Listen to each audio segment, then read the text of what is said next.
এবং হিকমতওয়ালা। সূরা বাকারা 2 নম্বর সূরা 31 এবং 32 নম্বর আয়াত।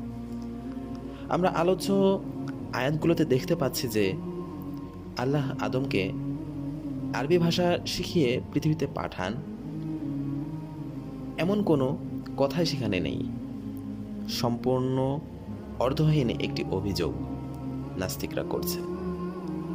এ ধরনের উদ্ভট প্রশ্নের উৎস বোধ করি বাংলাদেশে নাস্তিকতাবাদের অন্যতম পুরোধা আরজ আলী মাতুব্বর, যিনি তার একটি বইতে ইসলাম সম্পর্কে বিভিন্ন ধারাবাহিক ধারণা ভিত্তিক ও আজগবি প্রশ্ন উত্থাপন করেছেন, যার একটি হচ্ছে লক্ষাধিক নবী প্রায় সবাই কেন আরব দেশে জন্মগ্রহণ করলেন, অথচ কুরআন ও হাদিসে কোথাও এই ধরনের কিছু বলা হয়নি, বরং বলা হয়েছে পৃথিবীর সব জাতির নিকট নবী রাসূল প্রেরণ করা হয়েছে।